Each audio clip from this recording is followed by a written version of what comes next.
अगर डोनेशंस की बात की जाए तो 102 बिलियन यूएस डॉलर्स यानी लगभग 7,500 अरब रुपए से ज़्यादा की डोनेशंस के साथ जमशेद टाटा सदी के सबसे बड़े ह्यूमन फिलैंथ्रोपिस्ट हैं। उनसे नीचे माइक्रोसॉफ्ट के संस्थापक बिल गेट्स और वॉरेन बफेट आते हैं।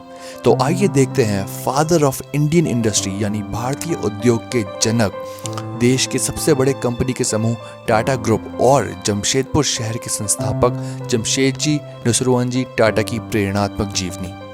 जमशेदजी टाटा का जन्म 3 मार्च 1839 को गुजरात के शहर नवसरी में हुआ था। उन्होंने अपनी स्कूलिंग एल्फिंस्टीन स्टोन कॉलेज मुंबई से कंप्लीट करी और स्टूडेंट लाइफ में ही उनकी शादी हो गई थी हीराबाई दाबू से। फिर 19 साल की उम्र में 1858 में उन्होंने ग्रेजुएशन कंप्लीट करके अपने फादर का बिजनेस ज्वाइन किया, एक्सपोर्ट ट्रेडिंग, और उनकी ब्रांचेस स्टैब्लिश करी दुनिया के अलग अलग हिस्सों में। वो एक मुश्किल समय था बिजनेस स्टार्ट करने का, क्योंकि 1857 के इंडियन रिबेलियन को ब्रिटिश सरकार ने सप्रेस कर दिया था। मुश्किलें काफ़ी बढ़ गई थी नया बिजनेस स्टार्ट करने के लिए। उनके पिता ने जमशेद को चाइना में भेज दिया बिजनेस सीखने के लिए और दूसरी चीज़ों के बारे में पता करने के लिए। फिर अफीम के व्यापार के बारे में ज़्यादा कोशिश करने के लिए चाइना गए, बट वहाँ उन्होंने रियलाइज़ किया कि कॉटन इंडस्ट्री प्रॉफिट कमाने का बहुत अच्छा स्कोप है चाइना में। वैसे उन्होंने कॉटन मिल्स में ज़्यादा इन्वेस्ट करना शुरू कर दिया। फिर जमशेद ने अपने फादर की ब्रांचेस को स्टैब्लिश करने के लिए इंग्लैंड, अमेरिका, यूरोप, चाइना और जापान जैसे देशों में काफ़ी ट्रिप्स लगाईं और 29 साल की उम्र तक जमशेद ने अपने पिता की कंपनी में काम किया। फिर 1868 में उन्होंने 21,000 रुपयों की मदद से एक ट्रेडिंग कंपनी खोली। उस समय के 21,000 आज के टाइम के 3 अरब रुपयों से ज़्यादा है। फिर अगले ही साल 1869 में उन्होंने चिंचपोकली में एक बंद होती हुई ऑयल मिल यानी कि तेल की चक्की को खरीद लिया और उसे कन्वर्ट कर दिया कॉटन मिल में। फिर उन्होंने उस रुई की चक्की फैक्ट्री को रीनेम करके अलेक्जेंड्रा मिल का नाम दिया। फिर उन्होंने 2 साल बाद 32 साल की उम्र में उस मिल को बेच दिया है प्रॉफिट में। फिर छलांग लगा के आते हैं सन 1874 में। 35 साल के जमशेद टाटा ने नागपुर का भ्रमण किया। उन्होंने ये रियलाइज़ किया कि पुर में रिसोर्सेज ज़्यादा हैं, ज़मीन, मिट्टी, लेबर सस्ता है। इसी वजह से 1877 में 38 साल की उम्र में टाटा ने एक नई कॉटन मिल खोली जिसका नाम रखा उन्होंने एम्प्रेस मिल। 1877 वो ही साल है जब क्वीन विक्टोरिया को एम्प्रेस ऑफ इंडिया घोषित कर दिया गया था। उनकी मिल एम्प्रेस मिल से शहर को काफ़ी डेवलपमेंट में मदद मिली। अब सीधा जंप लगा के आते हैं सन 1885 में, जब 46 साल की जमशेद ने बॉम्बे के कुर्ला में स्थित धर्मसी मॉल्स को खरीदा। फिर कुछ समय बाद उसको बेच के अहमदाबाद के एडवांस मिल्स को खरीद लिया।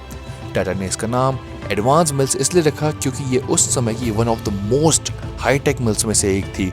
टेक्नोलॉजी के अलावा अहमदाबाद शहर में भी इसका बड़ा प्रभाव था, क्योंकि जमशेद टाटा की वजह से शहर के दूसरे मिल्स को भी जमकर इकोनॉमिक ग्रोथ मिल रही थी।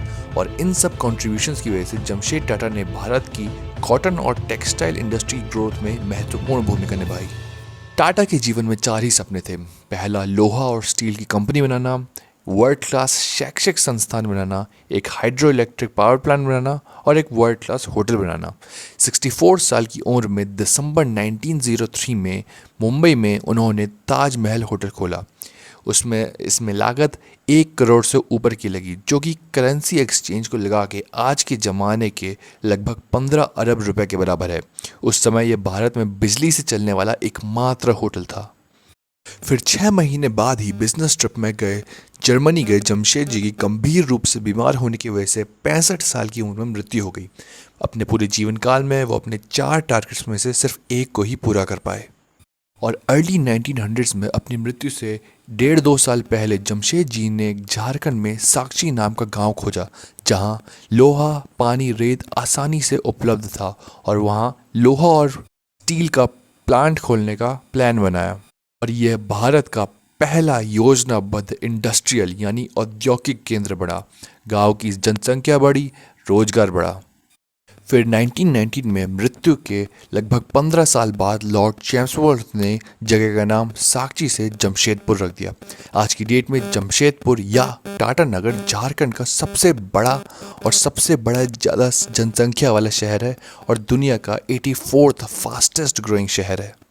और जमशेद जी की मृत्यु 1904 में हुई थी और अगले ही साल स्वदेशी मूवमेंट भारत में 1905 में शुरू हुआ था। मूवमेंट का मकसद भारत के अंदर घरेलू उत्पादन को बढ़ाना और विदेशी गुड्स का बॉयकॉट करना यानी बहिष्कार करना था। मगर जमशेद जी मूवमेंट के आने से पहले से ही इन उसूलों को फॉलो करते थे। वो जानते थे देश की हालत क्या है और क्या करने से देश का भला होगा। इंग्लैंड का मैनचेस्टर फेमस था एकदम फाइन और सॉफ्ट कपड़ा बनाने के लिए।